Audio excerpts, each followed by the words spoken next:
This episode is sponsored by Coastal Leather Supply, created by leather crafters for leather crafters, supplying premium leather, tools, and all your other leather working needs. Specialised in vegetable tan leather such as Buttero, Pueblo, and many others. They ship internationally and are trusted in the Australian and New Zealand leather working community. Visit coastalleathersupply.com.au. So welcome to episode 30 of the Joseph M. Leather podcast. So we have a returning guest, Steve from Gully Leather. So welcome back, Steve. Good to be back. Thanks for being the debutant for the video Zoom as well, or the video recording versions as well. Yeah. Oh no, it's good to be back. Yeah. I knew Joe when he wasn't famous. I'm not famous. Hardly. Well, I haven't had an interview from anyone, so I'm not famous. Yeah. So, no. Yeah. Hey, mate. Like, I can't believe it's been over a year and nearly 1 month. I think nearly a year and 1 month. I think the first episode went out, and I think the episode that we did is actually the most popular, to be honest. If I look at the analytics, really? Yeah, because people go to the first one. Yeah, I'm not used to being popular. So let me just check. Yeah. So how have you been? I guess it's yeah. Yeah, good. Good. It's just like all of us, we're sort of having to stay healthy and keep doing what we need to do to get by. And yeah, so far so good. I haven't come down with any pandemic related symptoms. Oh yeah, the asymptomatic symptoms. Yeah. I was in like your workshop. I know you can see in the background. That's like being a new installment, which I was fortunate to see. Yeah. Yeah. How is it's coming along. It's coming along. I don't know if I can do a quick scan. Mind you, there's not too much to look at just yet, but the main thing is I've got my own dedicated studio, which is something I've wanted ever since I was like 16 years old. So I waited a very, very long time for it. I've been kitting it out. I've been putting in, I don't know if I could scroll around a little bit, but I got a big workbench over here and got the aircon. I've got putting in a bit of shelving, that sort of thing. Got a lot of bag samples in here down on the floor that me and Joe have just been looking through the other day. Reverse engineered. I'm sitting at a computer table, which I restored as well. And we can sort of look this way. You can't see much from here, but sort of beyond that wall there is going to be all my storage. Got some shelving and everything behind there. So that's going to be where I'm going to keep a lot of my small machine. And I don't know if you could see it up yonder, but there's my sewing machine on the other side of the table there. So that's and I got a lot more machines in my shed as well. So yeah. So I'm about 95% there. I'm literally been putting in a floating floor, so I've been almost like literally got 2 little panels to go, and then I can start putting the shelves over the top of that. So I've been busy.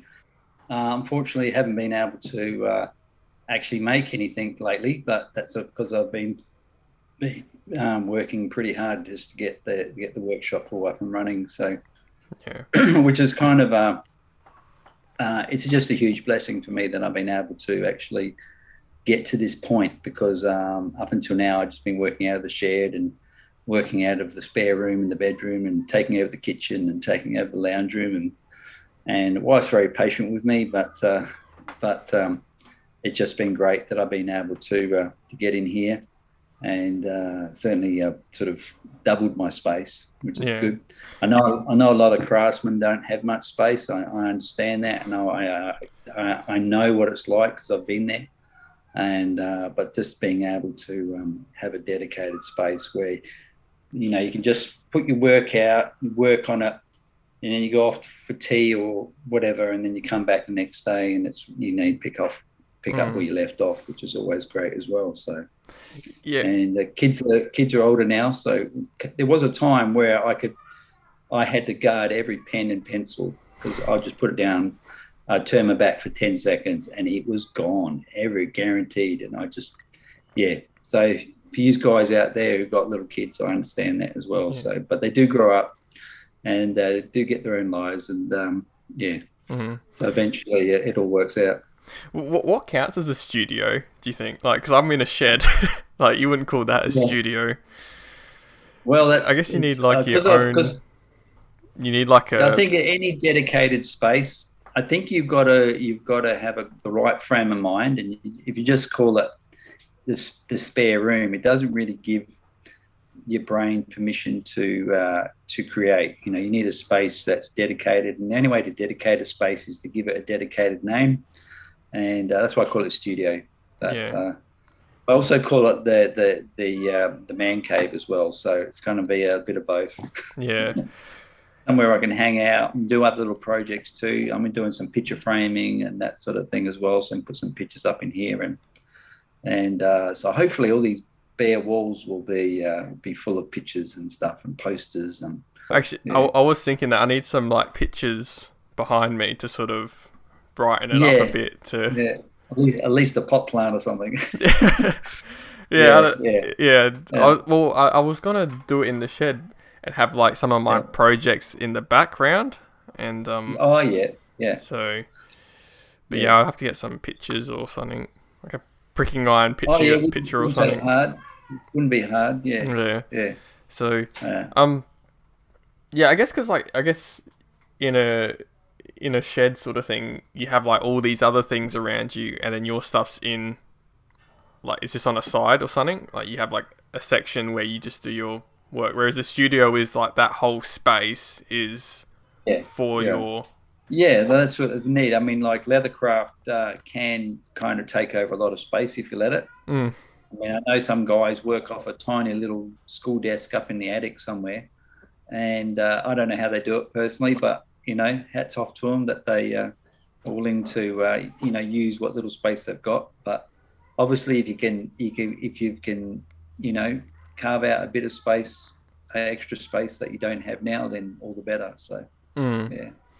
Mm. Yeah, I was gonna ask you some in regards to the because you've been quite busy with work and all that. Um, Yeah. uh, how or like what are your some of your goals for Gully Leather? I guess. Well, my goal has always been to be self-employed. Haven't made that step yet. As I said, there's too much having to spend money on the shack. Obviously, I got to I want to get to the point where I don't have to spend any money on the space. You know, have it all set up. So trying to do one thing at a time. First, just get the shack set up, my studio, and then just get some shelving in there. Just want to set it up properly. Hopefully, in the next couple of weeks, it'll be all done, and then and just really just jump into it. Obviously, if I want to make a range of things, but also want to start having a bit of a buffer financially, because they always say that if you're going to work for yourself, you want to have so many months of money saved up that you would otherwise be earning. I'm not there yet either, so you know, once I've spent money on this, then I'll be cracking down on the savings a little bit more, making sure I've got a little bit of a buffer there, and just really just trying to, I guess, get to a point where I've got what's called an acceptable risk, you know, because you know where you know what you're getting yourself into, and if you do get into a bit of hot water, you can step back without you know self-destructing, you know, Mm-hmm. financially. Yeah.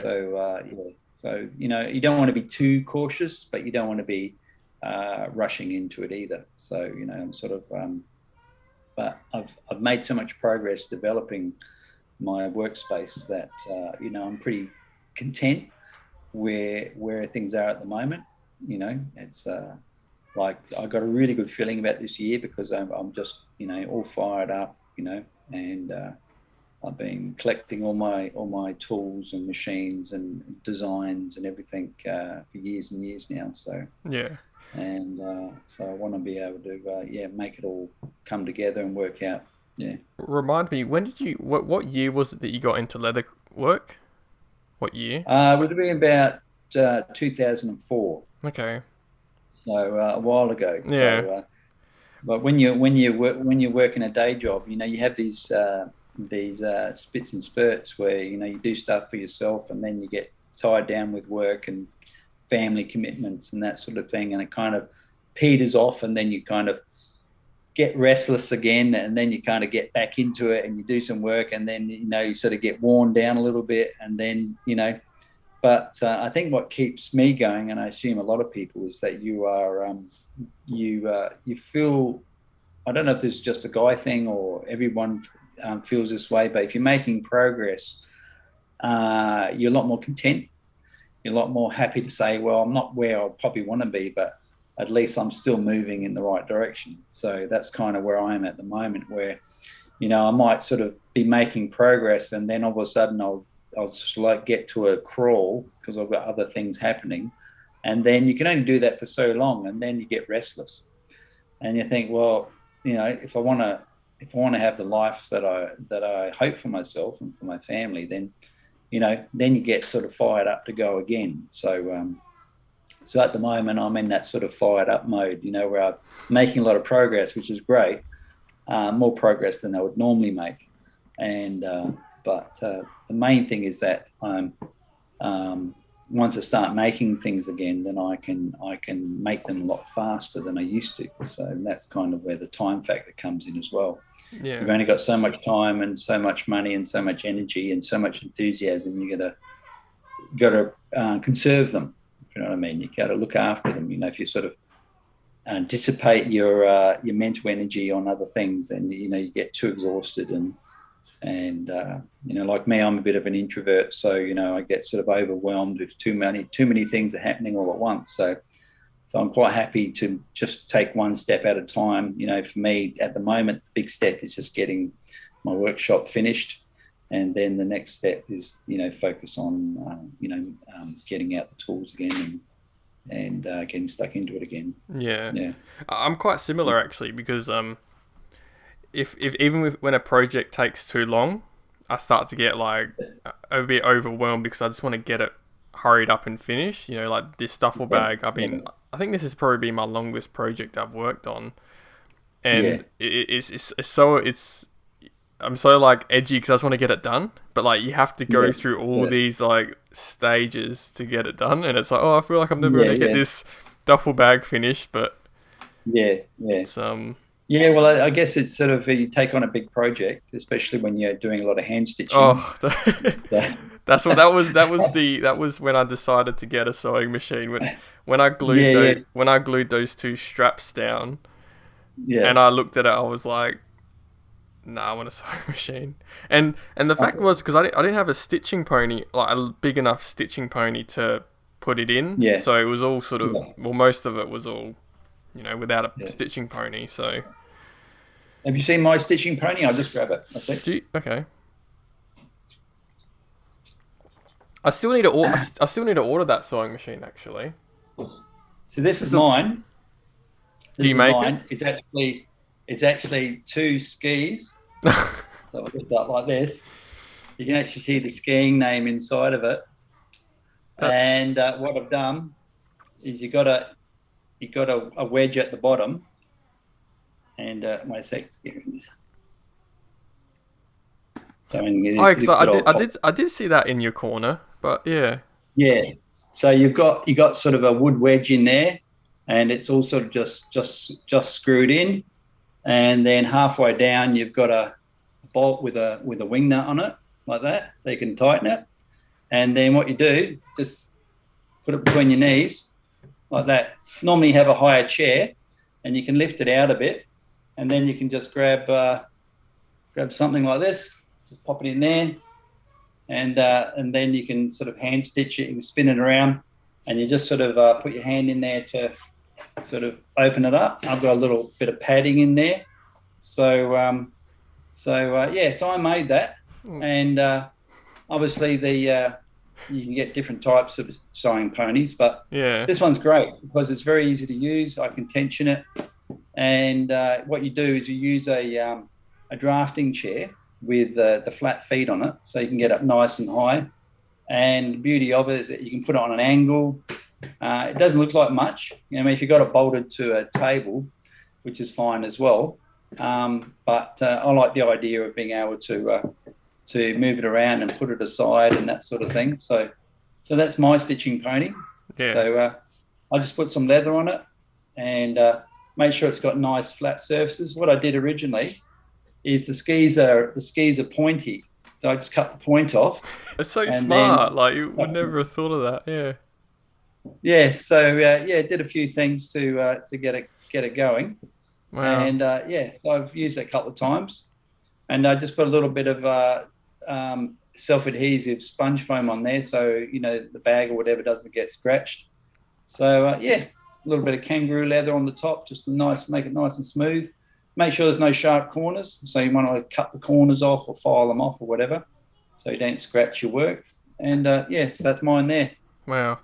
Yeah, because my dad made me my stitching pony, and they're pretty easy. Like in theory, like you just get like a door hinge to make it, fold down, and one of those wing nuts to fold it in. But yeah, they're I just needed like a huge one because the bag was so like long, it can't just fit in the your little one. So and they are very expensive as well.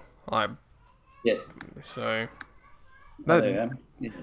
that's smart. Okay. Yeah. So do you like how? Okay. Yeah, because you can fold it onto this. You can put it to the side and hand stitch and all that. Yeah. Oh, awesome. So that's where you kind of like I was saying before, you got to make do. What I love about creativity is you're not just creating your project, you're creating the environment for that in which you make that project, and you also create the tools that you need, because you can't buy everything. Like in the shed, I've made work benches and things like that. I've made shelving. I had this whole heap of redwood decking that I got from a friend because they put a deck in, and I used all that to make all my shelving in the shed and stuff like that. So I really love to repurpose everything, and I find that's I enjoy doing that as much as creating the leatherwork. Yeah. Being able to just really think, well, what have I got? Because I like to have almost like a little bit of a hardware store at home. I've got bits in this. I've got barrels of pipes and wood and everything else. And if I need something, I can't afford it, I just screw something together, and generally it's quite fine. So yeah. Yeah, I was going to ask you that. So what else have you actually made that what else have you made to help with your leather work? Well, let's see. I make so many little things. Oh, here's another thing.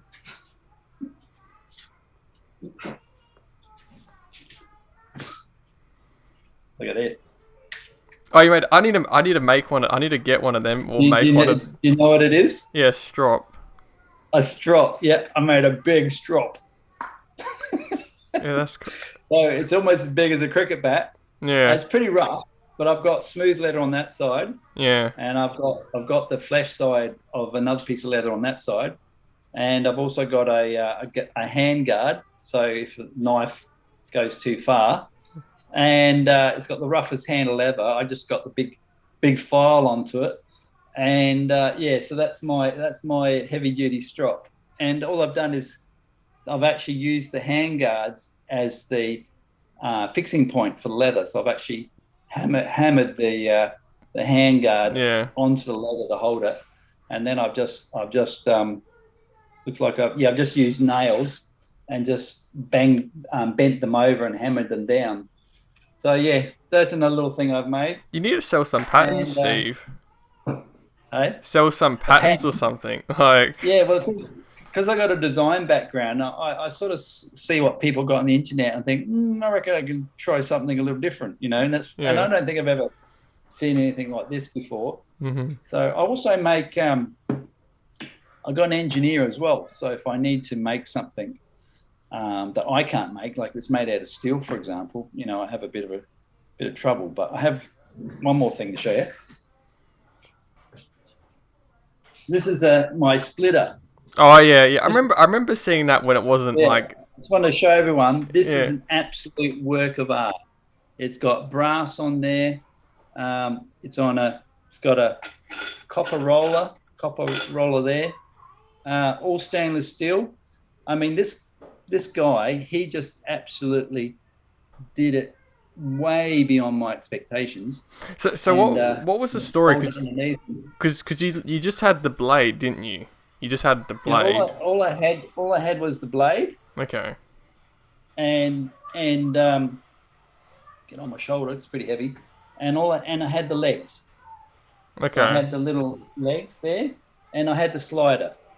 So this bit on the side, that bit there, What's that I had for? the slider. That lifts the roller up and down. Push the roller down. There we go. You can see the roller, and that kind of pushes the roller up and down. Okay. Wow. And so all I had was 4 pieces, and I've seen splitters online. You can get them from different leather tool makers and stuff. But this is by far the best I've ever seen.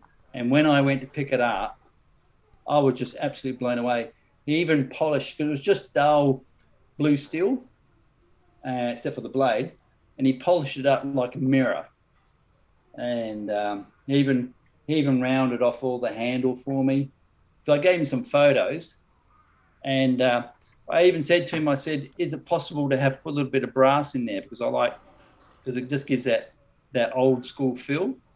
And not only did he put brass in there, but he cross hatched the grip on there. I don't know if you can see it, but these cross hatched all through here. There's a special name for it, but Oh, so you you can actually, for grip. yeah, yeah, and so it just absolutely amazing. Is So he? Why is there a copper roller there? oh, it's just so when you're doing belt straps that it kind of Okay. has to sit under there, so it doesn't Oh, lift up. okay. So So you it don't. kind of holds the belt down. Yeah. Is So is he is he an older guy or? no, he's only in his 40s, but he's an engineer, and it's called Romek. He's here in Adelaide, Mhm. and he's an absolute amazing guy. You know, he's just really down to earth. You give him some parts or some drawings or some photos or something like that, and I did some um, a little bit of a blueprint for him as well, and he just came up with this, and I was just, and he's done a few things like that for me as well. Is he on Instagram at all or? Yeah. I'll just get his sticker here. Actually, I'll just show you the sticker. Get him to make a stitching. So wait, does he just do? Does he just? Anyway, Oh, okay. Romek. Oh, he follows me. Okay, follow him back.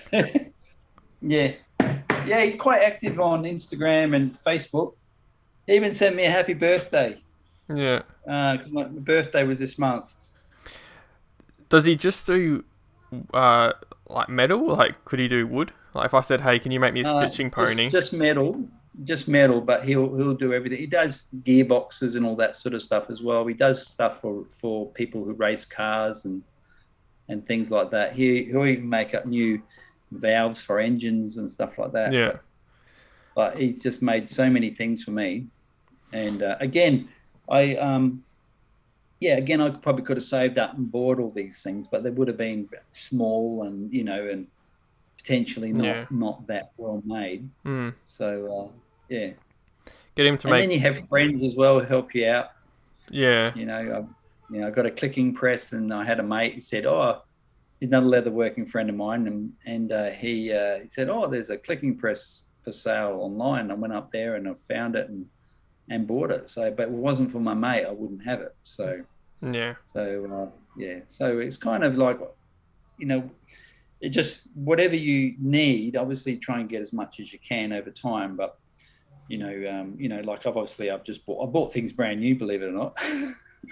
Oh, Mostly, occasionally I'll buy something new, but I try not to if I can get away with it. So, yeah. I know a lot of leather workers are like that. They'll go out and buy the sewing machine that was built in the 1950s or something, and it's like, Well, you that's got fine. I did that. I you. did that myself. My first sewing machine was made in 1950, and it worked beautifully. Mm. And I can see why people like them, but buying new is probably out of most people's reach anyway. Oh, it is. It's Yeah. But you got that sewing machine from the 1800s or something, don't you? Oh yeah, that's Yeah. I got my boot patcher Yeah. that's made in 1891. So that's a big Singer one, and that's probably the first model they made. So I mean, I've only seen a picture of one of them on the internet because they get the newer ones, which were made in the 1920s and 30s.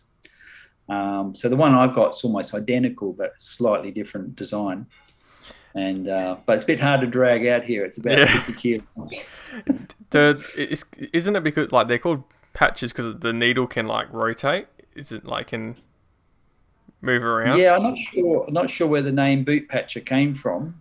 Maybe it was there to fix boots. I don't know. Oh But no, not the. I mean, sorry. I mean the boot patches. The needles can rotate. That's what I mean.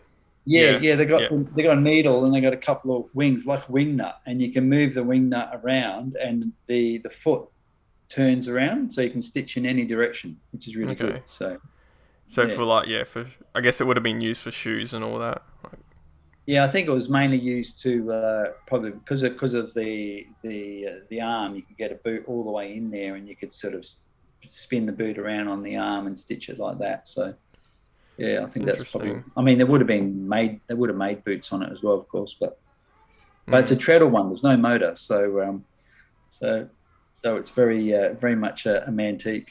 Yeah. Oh, that's cool. Yeah. Yeah. Yeah. I'm looking forward to. Well, even like with my bag, like if I didn't like you have the bell scarf and that sort of helped out. So it's kind of like you make friends with people and Yeah, it can really assist you with making things. So yeah. I don't think you can be a leather worker without other friends being leather workers or craftsmen or something because I've had to rely on people and we kind of starting to rely on each other for different things and just being able to just pull their resources when necessary. mm, I think it's great having online communities and stuff like that where you talk to people, Facebook, and you can message each other and that sort of thing, which is great. I love the fact that you can, like these leatherworking Facebook pages, people ask questions about what to use for this and that, and they get like 25 answers, which is yeah, fantastic. But obviously, you want to get to a point where and be able to help, have a lot of experience under your belt, so to speak, and yeah, be able to help people as opposed to just trying to get help for yourself, but be able to help others too, which is always great. yeah. So Like yeah, even when I was at your house the other day and we were looking at those bags and all that, it was like it's kind of like I know how to make a rolled handle. I know how to do this. yeah, It's kind of like you see the bag and like yeah, um in all its like all the different sections of the bag, like the zipper and yeah, the piping and all that, and it's kind of, you see sort of yeah. your development. So it's quite rewarding Yeah. in that regard. So Well, I'm lucky where I was able to make bags professionally, working for someone else. So I kind of learnt on someone else's dime, so to speak. mm, But I'm still there, of course. But I'm of the view that life's always got something to teach you. So always have a learning attitude. Even if you've been, somewhere for a while, you think, well, hang on, there's still stuff to learn. There's still people I'm working with are doing things that I wouldn't mind trying, and always keep my eyes open, basically. mm, Just think, oh yeah, I like the way they've done that or this and that. So yeah, you know, try and incorporate some of their techniques into my designs. Yeah. yeah. What have you? I guess the question is, what have you noticed in like mass production of bags? Like, Just the general quality of them, or Yeah, because I Um, found I don't know, because the impression that I got when I saw those bags was that there's just like they've put yeah, so much little details in them that I would have thought yeah, of, like the yeah, I don't know what was that French seam or something, or yeah, you have yeah, those. I don't know. There's just so many. Like I guess like for me, well, I guess like for a lot of leather crafters, I guess well, this is what I like. I sort of like yeah, the not like a bunch of little leathers all stitched yeah, together, but mainly yeah, like you have like three sections or like a full yeah. section. That's one probably thing I noticed about the mass manufactured the Mhm. bags that I saw at your house. Like they use like a little pieces of leather and they stitch them all together, as opposed to having like Yeah, big yeah, pieces. yeah. I Um, think it's just a practical thing that limits the design, because leather hide comes with marks and scratches and scars and things like that. And the bigger piece of leather, um, you're actually quite challenged to find a good piece of leather to put a big component cut out of it. mm, And whereas obviously the smaller ones you can kind of jiggle around them. Like if you've got two bits of leather joined together and you've got a scar, well, you just sort of leave the scar out and you just sort of yeah, join them together. So it's always, I guess, a practical consideration. I've worked with big hides, and it's just yeah, just people just don't handle them. They by the time they get to you can see that they've actually got storage damage on it, like they've been scraped against the pallet, or even I've even seen forklift scrapes on top of leather. And you just think, oh, these people realize that they may not be leather craftsmen, but they're handling something that's reasonably easy to damage, mm-hmm. you know. Yeah, And yeah, so and then you got cows like to put their heads through barbed wire fences and all that stuff, so they get all scratched up. yeah, And I think it's just a practical thing. You got to allow for it. I mean, if you got um, obviously, if you're doing a high end bag, then probably the leather is going to be fantastic, and you could probably be fine. But if you're just using more of a just a sort of a more of a lower quality cowhide, for example, then yeah, you're probably going to have marks all over it, and you have to allow for that in your design. yeah. I know that Mm. was because that duffel bag is it's a one Yeah, piece leather, and when I got the yeah, hide, I yeah, found it was so hard to find a spot like without where it's like completely blemished. You have like you might get some yeah, little parts that were taken out of the grain surface, so you can sort of see a bit yeah, underneath. And it was it yeah, was it was so frustrating because it's just for such a big piece, it was hard to find yeah, like, and it's yeah, kind of like if you were gonna make this bag on mass, yeah, it's kind of hard to you know yeah. use the without getting like a mark or something on the back. You got like bigger components and smaller components for most bags, and it's a bit like it's like a big game of Tetris. Yeah, it is. Working on the hide that's 2 meters by 3 meters or something, and like a double butt or something, and it's kind of, and you really kind of think, because you need obviously so many of each one. For one bag, you got back and front, then you got the bottom, then you got the little sides and the flap and the handles, and you really got to think of laying it out and getting as much out of that hide as you possibly can. Mm. And there is sometimes a lot of jiggling and moving templates around trying to get it right. But yeah, no, sometimes you think, oh, this hide's beyond me. It's got too many scratches on it, and you can't do much with it. Yeah, Yeah. yeah, I'll ask you in regards to your design your design background. So yeah.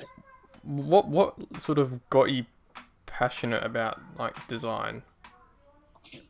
Well, I consider myself a born designer, in the sense that as long as I can remember, right back to when I was, in primary school, early primary school, um, I could I could design things. I could work things out.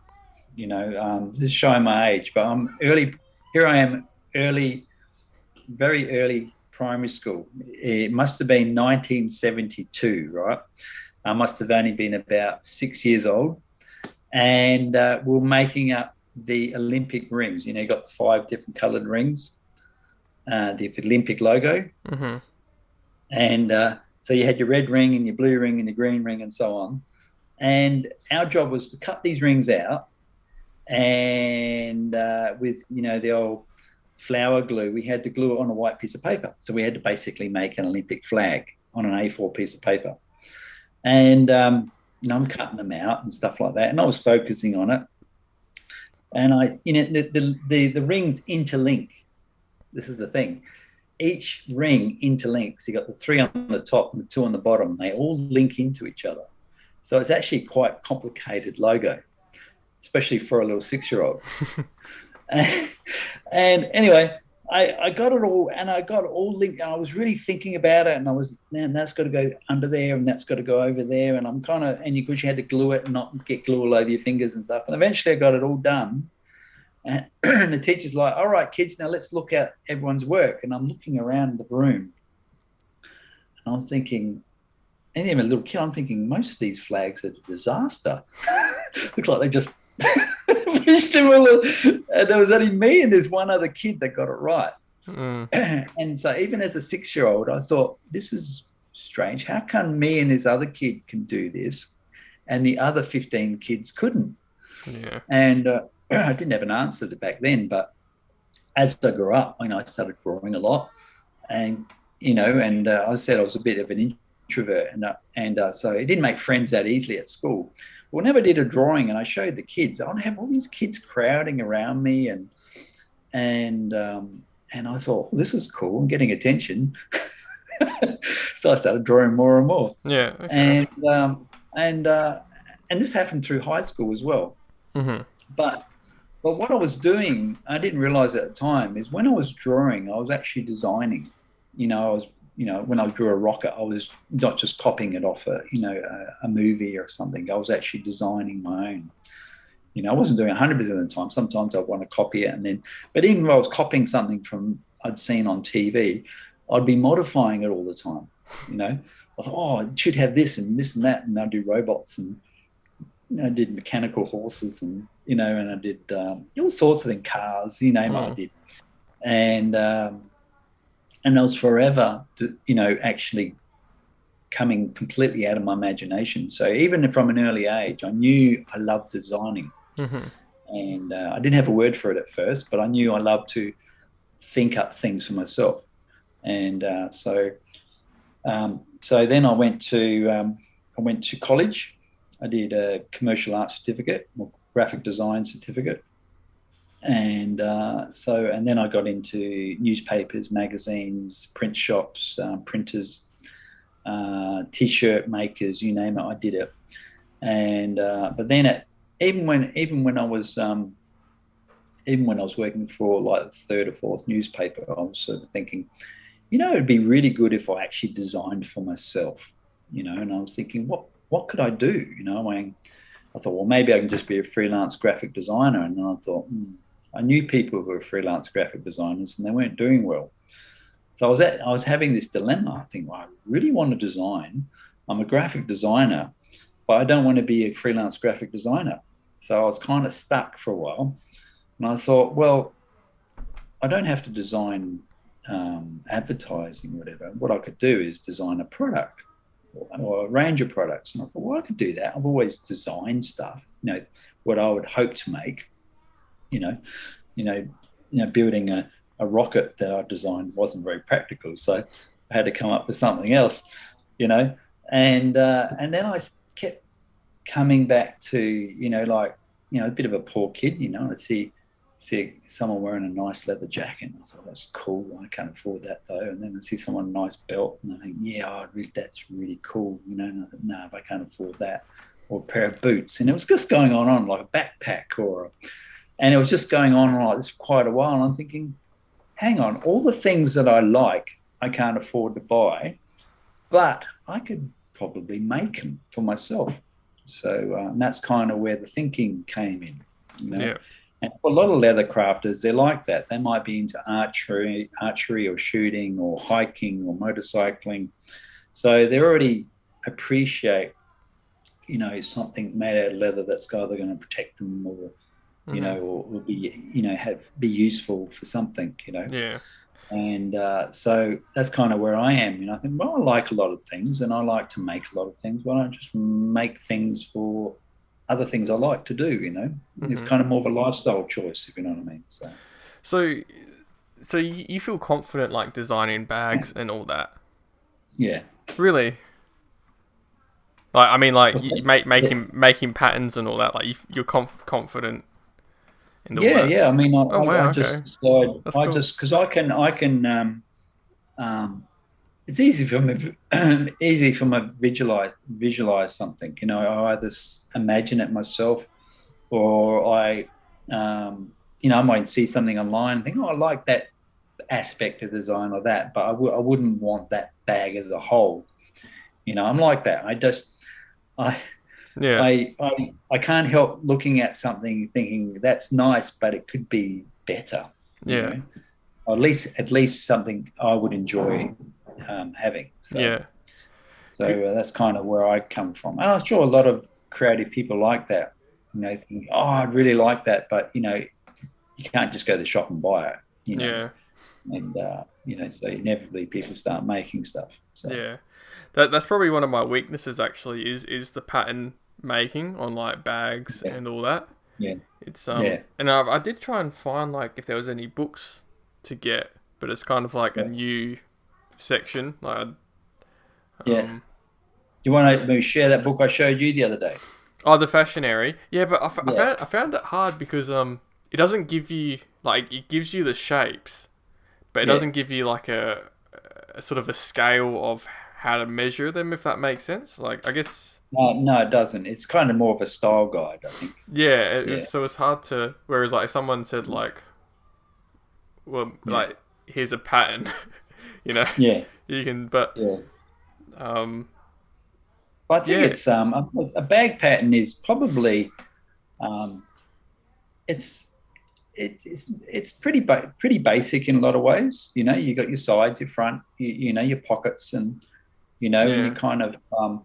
I mean, what you could do is you could start off with just a big block of wood and say, okay, that's the size of my laptop case, for example, and you literally just lay that on the card, and you just allow an extra centimeter around the edges, and then you got a flap, and you kind of wrap the paper over the top of it and think, okay, well, that's how long the flap has to be, and you could probably work it out. probably one of the things is probably the bags that I struggle with is because it's like a Yeah, 3D. It's like a full 3D object, and yeah, like it's mainly just like how do you make sure the gussets line up with the bag, if that makes sense. yeah, Like this is so yeah, yeah. Well, I mean, there are ways, like you can make the gusset extra longer, and then you can just cut it off when it's sewn in, for example, which is probably the easiest way.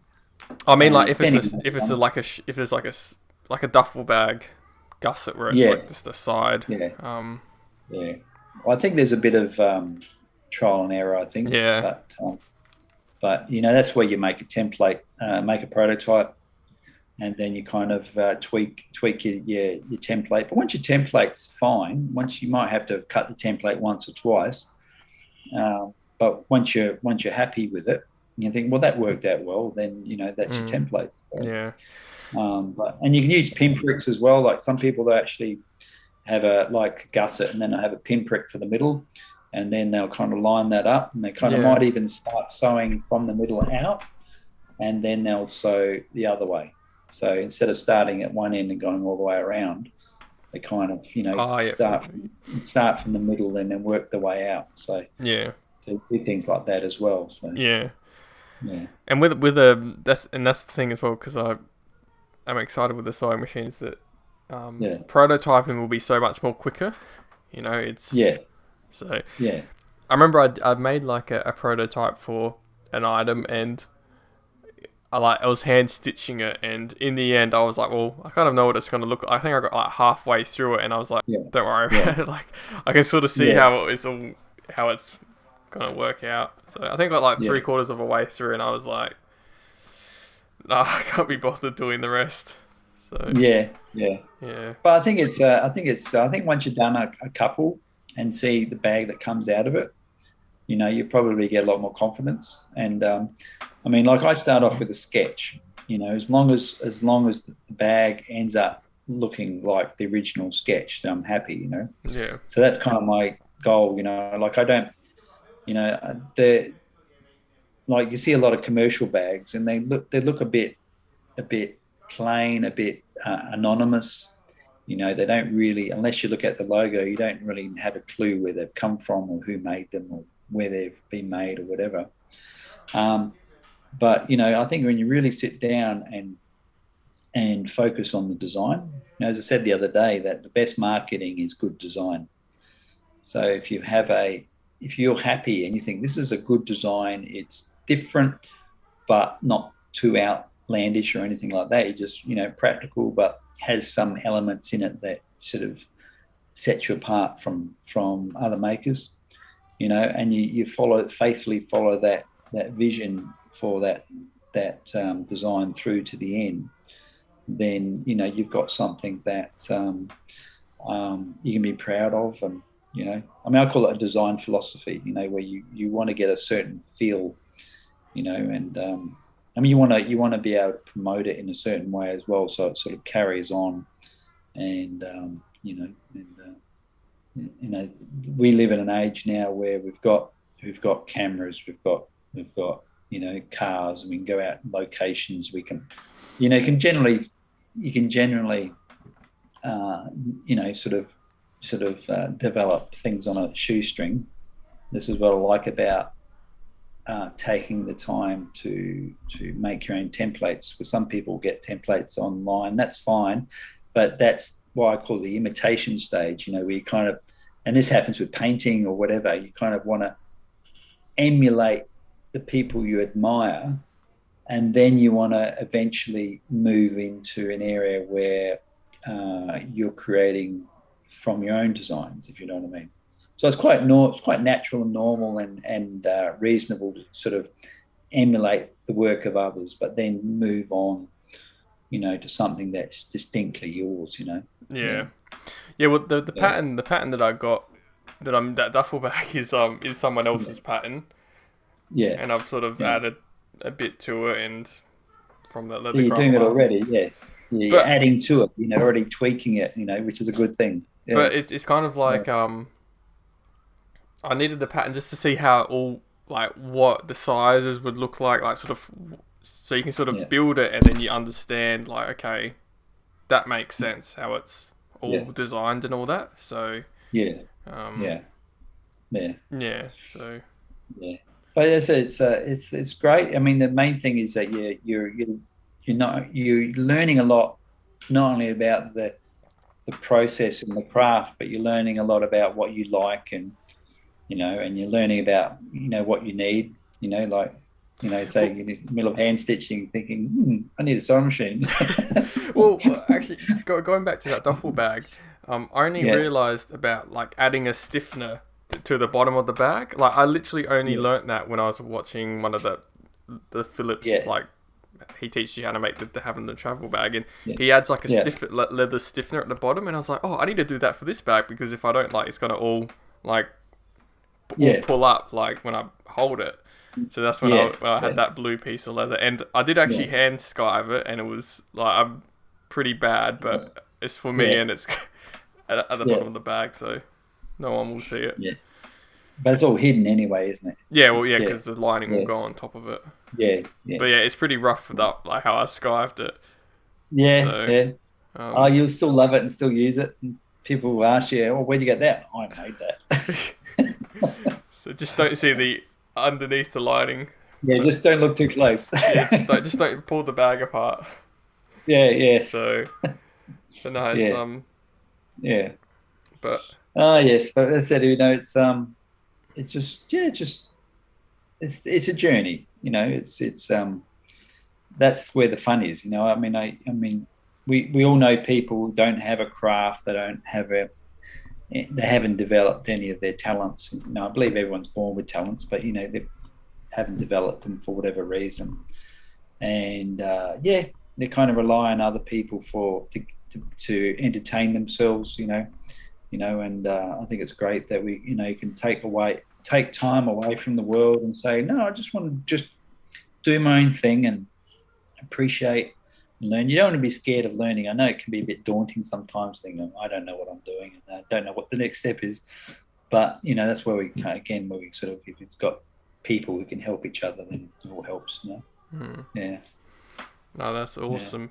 Yeah. I know that you're interested also in like canvas bags. I know we spoke when we saw each other, like we spoke about canvas bags and all that. Yeah, it's something that some leather crafters use, but it's not like a huge percentage of crafters actually use canvas. It's mainly I think I mainly want to incorporate some canvas because of backpacks. Because I mean, a full leather backpack looks fantastic, but it could weigh a few kilos by the time you've finished it. With all the hardware. I mean, leather itself is. I mean, it depends what you use, but if you want to, it depends what you want to accomplish. Like if I want to actually have bags that are got a bit of an army feel to it, or a bit of a Norwegian skiing bag feel. I want to incorporate a lot of that, and a full leather bag may not communicate that. You know what I mean? So I do want to make full leather backpacks, but I just want to have design flexibility, if you know what I mean. And leather just by itself is just you can spend your whole life just focusing on that. But I just want to. I like the way how the canvas and leather complement each other, and just the texture difference. The leather's generally nice and smooth, and the canvas has got a lot of you can stitch stuff, and you get that real khaki colours. Where if you had a leather that had a khaki colour to it, doesn't look right. So that's kind of one thing. I like the real earthy canvas as well. So I want to try some of that. Yeah. And, And no, awesome. And I think it'd be just. I mean, obviously a bit cheaper. That's not the main consideration with me, but just being able to just really just put the canvas and leather samples together and think, oh yeah, they'll go so well together. Those rich mahogany, sort of leathers with a nice khaki canvas. That sort of thing. I like to try and get a nice big chunky stitching and I think. Can you use thinner stitching for canvas? Not like way too thin, but sort of more of like a medium thickness thread, or does it have to be a thick? Yeah, I generally use thick thread anyway. I use the thick. Probably the thickest I've used would be like the thicker it is, the higher the number is. So I'd use a 20. And then the thinner stuff I would use would be like a 12. It's the other way around, sorry. Now, this is probably not how they think. I haven't actually looked into why they number threads the way they do. But because the thicker thread takes up more space. So a size 12 thread is obviously... I mean, if you had 12 threads side by side, that would theoretically make about a centimetre wide. And whereas if it was a thinner thread, you can get 20 threads in per centimetre, if you know what I mean. Okay. Because it's thinner. You can get thinner thread into the same space. Yeah. So the thicker the thread, the lower the number, and the thinner the thread, the higher the number. Yeah. So it's kind of... it's opposite to what you would think. You'd think a 12 thread would be thin and a 20 thread would be thick. Yeah. So, Anyway, I don't want to confuse anyone. Confusing me. No, generally if you use a 20 thread, then that's nice thick thread. It's not too thick. It's good for most things. So Okay. I've got about Oh, 15 boxes of tools, and each box is for a particular, one's for skiving, one's for gluing, one's for riveting, one's for what else we got? We got one's just got keepers in it, so I yeah. kind of keep everything separate. But that would take a whole episode just to show you all Oh, those. um, And yeah, have and they you got all the old leather books. I just grab them myself. have you been up to Darwin anytime soon on a motorcycle? Up to Darwin. Yeah, on a motorcycle since we spoke last. Oh no, that was a one-off. That Yeah. was a one-off. I'd love to do it again, Oh, but really? yeah, yeah, yeah. Like, do you like just being isolated in the middle of nowhere? Um, I don't know. I said it all depends if I've got everything I need. Yeah. Like Yeah. um, oh yeah. I mean, I'm a pretty curious guy. If I was in a new area, I probably wouldn't get much work done. I'd be out hiking and exploring and that sort of thing. Hmm. I have a lot of interests, like even it's just going through old secondhand bookshops and things. So, Yeah. which is where I got some of these. I got the old. This is General Leatherwork. That's a really Oh, old wow. book. Yeah. I don't know when that was made. Was it 1949? Oh, wow. What do they have? Is it Yeah. an Australian book or? Probably American. Most of these are American, I think. Yeah, Illinois. And What projects does it have in it? um, it's got wallets and coin pouches and how to stitch, how to glue, how to braid, It's so how to interesting. punch, It's so how in- to how to carve. Even a little book like that. Little book like that. It's kind of that's just a little leather craft book. But I like these old books because I got a few of them around. I got a couple more here. I think the Leather Craftsman. yeah. That's just a little magazine, and that's got like templates and things in them. Oh, that's But it's all very Western though. yeah. It's got a lot of that stuff is like carving deer and things like that. And this one's called Project Designs from Al Stockton. A lot of people would have heard of Al Stockton. He's a Yeah, I got one of his. prolific publisher. I Yeah, got one of his he books. makes a lot of that, just these little bits and pieces there. Yeah. And this one's just called Make with Leather. So and that's a Tandy one. That's from 1981. Then you got the good old Tandy catalog, which is always handy to have. So there's an older. See, that one was from 2004. So that's when I started Leatherwork. So I would have picked that up when it was new. Yeah, where did you And get that from? Like, just from the leather shops, I think. Oh no, what was it? Yeah, because one of the leather shops, they were a Tandy distributor, so that's where they sold those. And but yeah, I just pick them up from I just rummage through old bookshops and stuff, and sometimes I find exactly what I'm looking for. That's what I love about being curious about the world. More often than not, I find what I'm looking for. Whether I'm going to a normal shop or a bookshop or an op shop, or I always tend to find what I'm looking for, which is always good. yeah. Or I can do what I was saying before, where I like to repurpose stuff. So I find something that might be designed for something else, and I think actually I could use that for what I need. So I do that as well. So Yeah. that's part of the fun. I like to be able to bring unlikely things together and make something new out of them. Yeah. Yeah. No, that's awesome. Yeah. I just love creativity in general. I just love to be able to repurpose things and combine things and into new things. So even go back to I was saying the tools I made. I'll show you one more thing. So this was it's what I keep all my tools on. That's cool. just a magnet strip at the back. You can just get those magnet strips from any hardware store.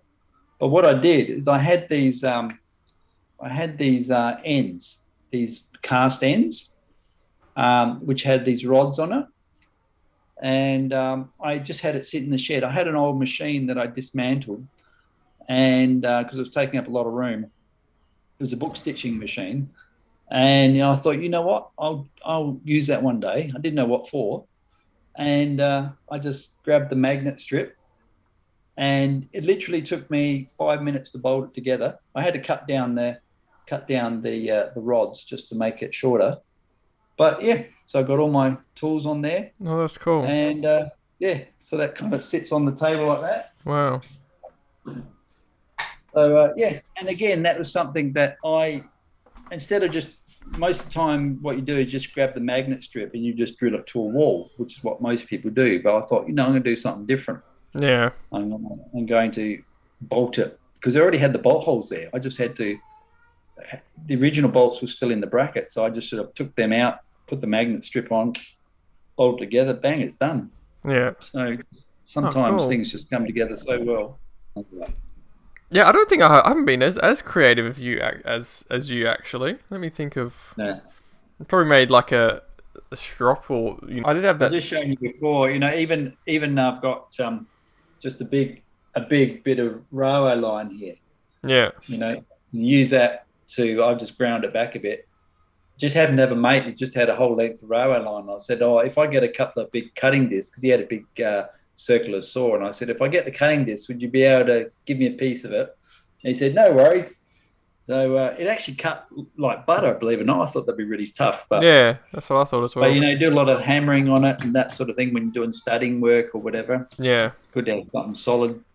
So it doesn't have to be a big piece like this. Can be just a big block of steel, but we got a bit of railway line at work that we use a lot. So I thought, yep, I'm gonna have one. Of course, How typical did? me, mine had to be twice as big as the one at work. The one at work is half the length of that. Yeah.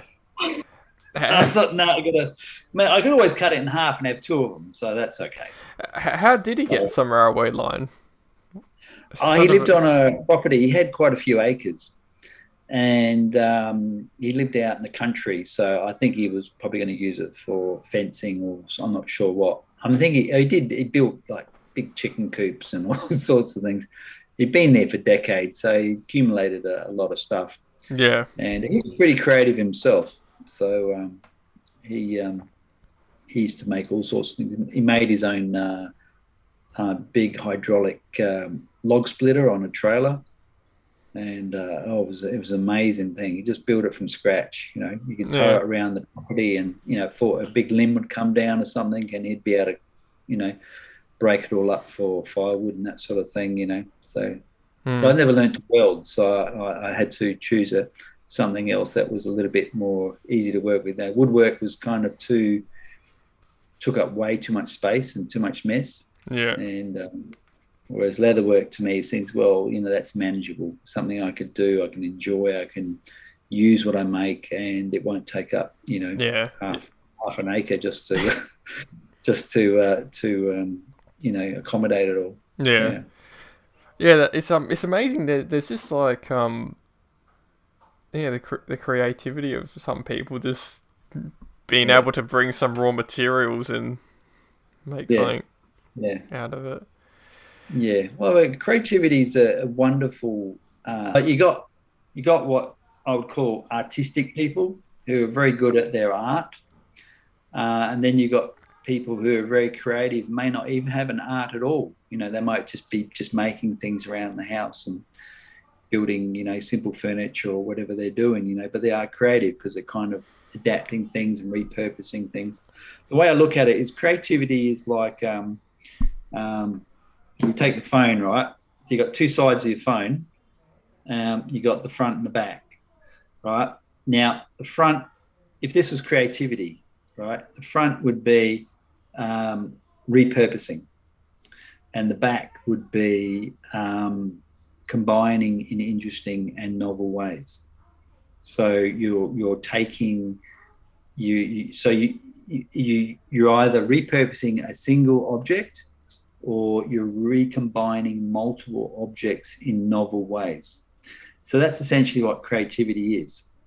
So, and that can just be in leatherwork as well. You think I somehow incorporate something that may not necessarily have been made for leatherwork originally, but you can think, well, incorporate something, and even if it's just putting little gum nuts on the end of a zip pull or something, just anything that's, say, it's not made for leatherwork, but it can be used for it. You know what I mean? So it's good to think that way.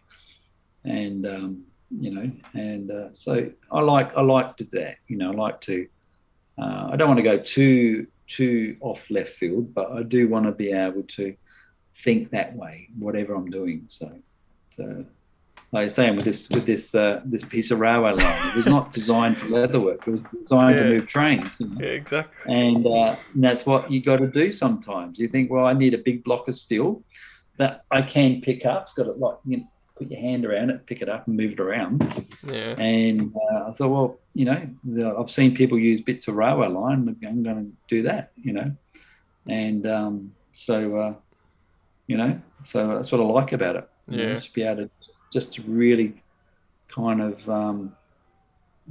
don't look at something as, okay, that's made for that. I always think, well, yeah, it might be made for a certain purpose, but what do I want to use it for? That's the way I think. I like to think creatively. I'm not satisfied with limiting an object to its intended purpose. For me, an object gains in usefulness if you find other uses for it. You know what I mean? So, the easiest one is to use a rock as a paperweight. That's probably the simplest example. The rock was never designed as a paperweight, but it's so useful as a paperweight, And and in leatherwork, you think, well, you do a bit of gluing and you need to hold something down, put a big rock on it or a brick or something. You can do things like that. Like I've actually had bricks, like solid bricks, where I've actually wrapped them up in wrapping paper, and I've used them as weights because the brick's obviously rough and you don't want to scratch anything. Yeah. So I've actually wrapped bricks in wrapping paper, so they're soft. I think I even used like calendars and stuff, old calendar paper, and wrapped it all up and taped it, and they were perfect. They were not too heavy, not too light. You could stack them, and so just simple things like that. Bricks are made to build houses, not to weigh stuff down, and just that's what I like, because I guess my biggest concern is you get people who want to do a craft, or they want to do and they just think, oh, I can't afford it. I haven't got the money. And because they're not thinking creatively, not thinking, well, how can I have something I need, or make something I need? Because you can't go out and buy everything you want, a lot of the stuff we may need doesn't even exist. And that's where the inventiveness comes in. You need to be able to say, well, I'm not going to let that stop me. I'm going to figure out how to design it and make it myself. So I'm just as happy making something. I'm just as happy making a tool than I am using the tool, if you know what I mean. Because to me, it's all part of the creative process. Mm-hmm. That's cool. Yeah. I don't think I actually even have any pattern weights. Yeah. That's probably one thing I do need to get.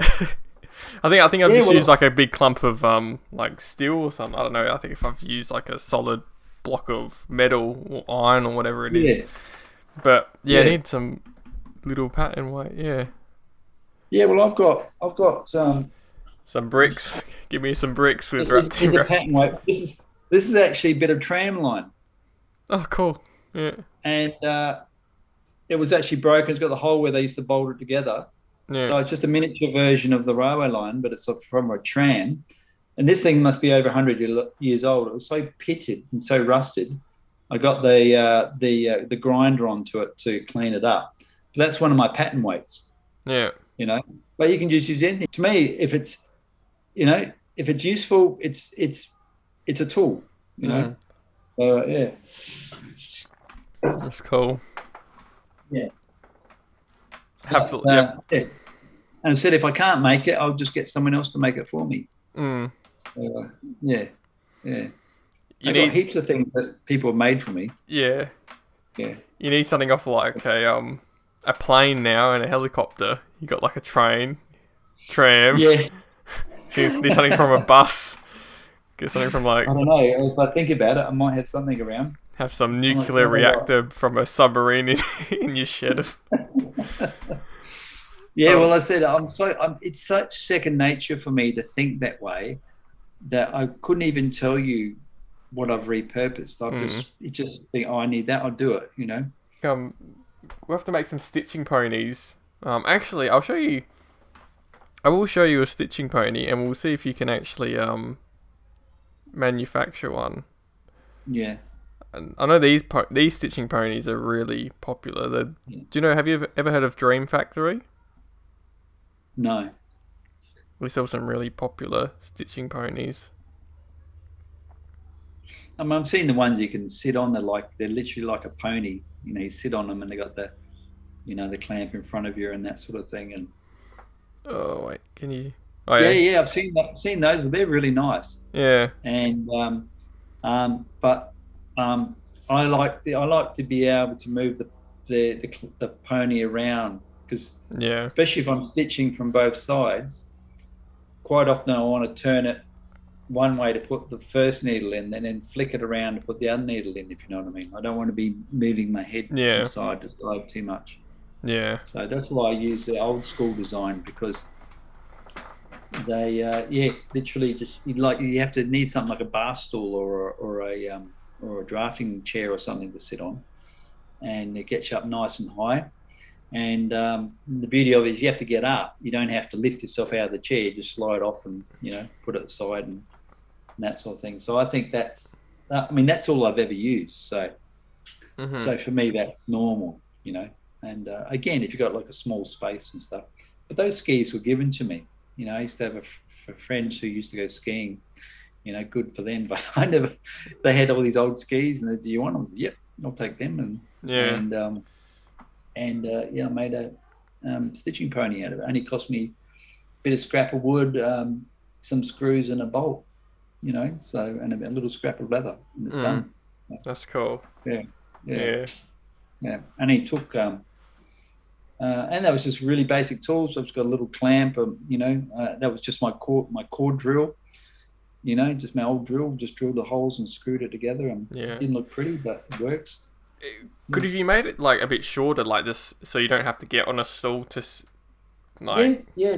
There's no reason why it has to be that long. Oh, okay. I mean, you can cut the bottom off a little bit, as long as you got the curve. Yeah. So there's no reason why it has to be.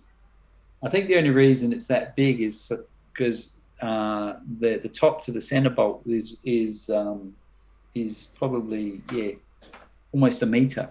So you can probably fit some quite big stuff in there. Yeah. So that's probably the only advantage of it, is having it quite big. Yeah. Where if you've got a small bolt-on one, then you're pretty limited to what you can put in it. Oh no, I mean like because it's so long, because you have to get on a bar stool. Could have you just cut the bottom a bit shorter so you can just sit on like a normal? Oh, you wanted to make it really long. Okay, that's okay. Yeah. I wanted it as long as possible, Oh, okay, but there's no reason. That makes sense. There's no reason why you can't make it shorter. Yeah. Okay. So you just cut off the bottom, 30 centimeters or whatever, and that'd be fine. So yeah. The main thing is you've got that wedge shape at the bottom, so you can sort of get the curve going a bit. Yeah. Because you want it as wide as possible. You don't want it too parallel. You want to get a bit of space in there, but. And but it worked. I was really amazed at how well it worked, considering it was just they're just fiberglass skis. They weren't even proper wood skis like they used to use. So yeah. Oh, that's awesome. Yeah, because usually it's a very unique shape as well. Those ones, like you usually have to get a piece of wood that like goes like that, whereas like the skis are sort of naturally, that sort of shape. So that's smart. Yeah, it is a bit narrower. I think the wood ones do go quite wide at the top. Like mine are a little bit narrower. So, but it's probably for me it's fine. Yeah, but I think some of them proper ones are a little bit wider. Yeah. But I think you can. I heard of somebody. Yeah. I was gonna say I think there is some that are kind of like yours, like that aren't as wide, but you can get the. Yeah. But they're still good. I like them. Yeah. but yeah, I never ever feel you're limited by lack of tools. I mean, it is a pain not having everything you need, but for me, it's like, well, I actually enjoy making tools as well. So you kind of have to. It's kind of an essential thing anyway. Hmm. You don't want to be having to, like some of this leather stuff. If you buy an old stitching yoke like mine, a proper one, it might be an antique. Someone might want, sell it for $400 or $500, and you think, and then it would probably be, who knows where in the world, and it'd just be too cost prohibitive to get it to you. So I thought, well, I just have the skis sitting in the shed. They're 90% what I want anyway, so I'll just make my own. So Hmm. yeah, Yeah. yeah. Exactly. And there's always a Mm. hardware store around there's a hardware store around the corner as well, so it's not, Oh yeah, yeah. I so you mean, can always get little supplies. that's. I think when you're creative, your hardware store is like your second home, you know. And I'm forever going down the aisles thinking I could use that. Again, I'm looking at everything in the hardware stores and I'm thinking, yeah, I know what it's designed for, but could I use it for something else? It's like when I showed you the piping um, cord I've got. Oh yeah. It's just clothesline cord. you know I love doing that. I love saying, well, I just want something that looks like what I'm looking for. I don't care what the packaging says. Mm. And I just found the clothesline cord that was the right diameter I was looking for. And I thought, done. It Mm. cost me like $4 for 50 meters or something. Yeah. you know so and it's good, and it's clothesline cord. It's got to be pretty rugged stuff. Oh yeah. Well, it has to survive And, like rain, hail, or shine. So. yeah, yeah, yeah. So for me, it's like, great. you know, Yeah. and I mean, lots of things like that. Even my clamps and things. Like, I'll show you my clamps. I got lots of different types of clamps, but there's your typical little bull clamp, right? But Oh what I've yeah. actually got, is it's actually covered in leather. Yeah, I noticed that guys do that, and So, it's a smart so, idea. so there's the leather, and I've just put a couple little slots to put in there, and then all I've done is tuck it in there, Mm. and I've got this nice soft leather ball clip which I can just put onto whatever I'm gluing or Yeah. whatever. Yeah. And Smart I made things. these up years and years ago, and they look brand new. Mm. And I just use a little bit of yearling, and just a simple thing like that. But if I used the ball clips by themselves, they would have put dents in the leather Yeah. itself. Exactly. Yeah. But they're not too strong. They're quite a good force. But yeah, I made up a dozen of those, and I've had them ever since. Mm. So again, another little thing. I just enjoy making them because they're so useful. But try and find something like that off the shelf, you won't find it. Mm. It's all plastic or steel, and yeah. Well, it wouldn't be yearling leather, for. No, no, definitely Yeah. not. So again, something you kind of have to invent stuff just to get things done sometimes. Mm. So That's smart. yeah. So I mean, I said I can't. I'm so used to doing stuff like this. I wouldn't even be able to tell you what they all are. I'd have to go around there. Oh yeah, I did that. I did this. Yeah. You know. So yeah, No, yeah. I do like the studio and the fact that you got like air conditioning in yours. Like, Ah yes, yeah. I think it's a comfortable. What have we got? 18 degrees at the moment. Yes. I mean, the main thing with sewing machine is get yourself a walking foot machine. It's the only way to go with leather work. And I've got an electronic one, so it doesn't actually have a motor up underneath the table. So you don't have that droning of the motor. So it's very quiet. You only hear it. You only hear the stitching. That's all you hear. And whereas my first sewing machine, my Singer from 1950, sounded like I had a little jet engine underneath the table. Yeah. Like this. But now it's so quiet, and yeah, you even forget it's on sometimes. Mm. But yeah, walking foot, whether it's electronic or not, just make sure it's a walking foot machine. Otherwise, your stitches are going to slip, and you're going to get big stitches and little stitches, and you're going to get scratching the leather, and it's Yeah. just a mess. Yeah. Yeah. Apart from that, just practice. Mm. Just get on there, and just to get used to the machine. You have to show me how Come to use on. it next time I'm Yeah, come over. yeah, yeah. It's So pretty straightforward. So get good lights to it. They never have enough lights built into the machine. yeah. So I buy these magnet lights. You got LED at one end and a magnet on the other. And you plug into 240 volt, but the good thing is because the machine's metal, you can just put it anywhere on the machine you like. Mhm. And you can get them. They're only made in China, but you pick them up for like $6 or $7. They last. Interesting. So little things like that. So Mm. yeah, but yeah, I just said it's pretty straightforward. Just make sure you get a good walking foot machine, even if it's an old one. Most old ones are not walking foot, so you're kind of have to shop around a bit. But I think the easiest way is to try and buy it from a second-hand dealer. Maybe they would have some. But I mean, ones that sell sewing machines, but might have some second-hand machines available. Mhm. I guess it's like anything. You let them know what you're looking for, and if something comes up, they give you a call, and Yeah. and you got one. So Oh, yeah. awesome. Mm. Yeah. Do you own do you have a round knife? A round knife. Yeah. Yeah, I got two of Oh, them. do you? Okay, cool. Yeah, because Yeah. I don't have We one, and I want to get one. Well, they're only you can buy a brand new one, like a Yeah. reasonably good quality one for $55. Yeah, they're not that expensive. Yeah, I thought they were a lot more expensive. I mean, you can probably get better quality ones, cost more, but Yeah.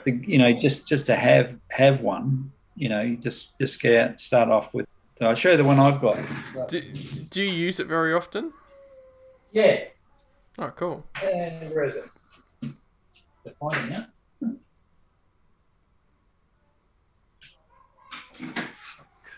We could probably do a podcast and do leather work at the exact same time. I think. Yeah, yeah. So I've got this is my original one. Just in a mate actually gave this to me. It was actually as a typical case of my mate helping me out getting started. So just a little one, but you can use it to cutting and splitting and you can use it for skiving, that sort of thing. So it's useful for so many different things. But the one I just bought recently just comes in this nice little box and about the same size, but that's an Ivan one actually. They make a lot of beautiful hardware.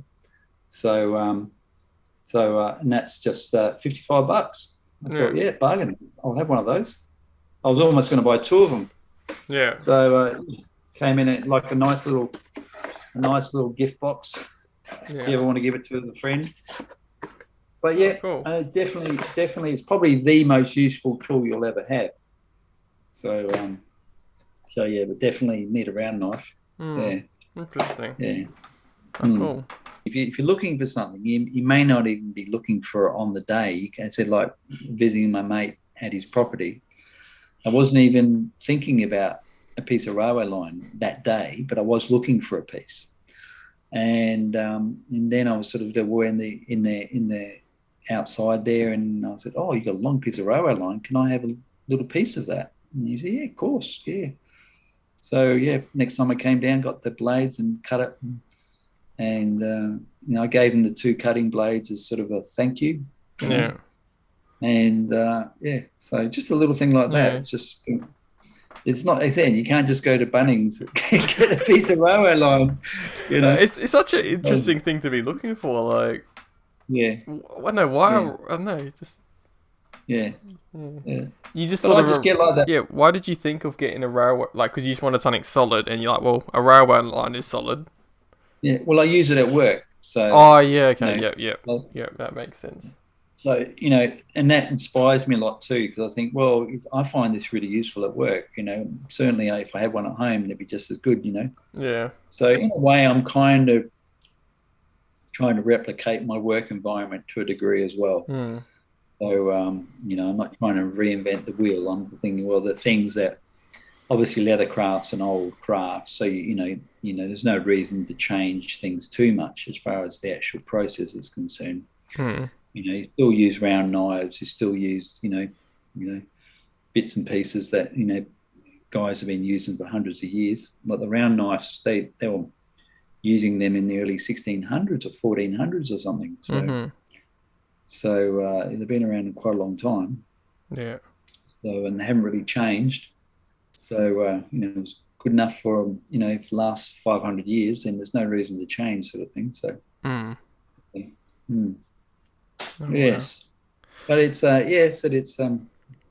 just enjoy the process, and what you can't buy, then you can make. What you can't make, you can probably get off a mate. Yeah.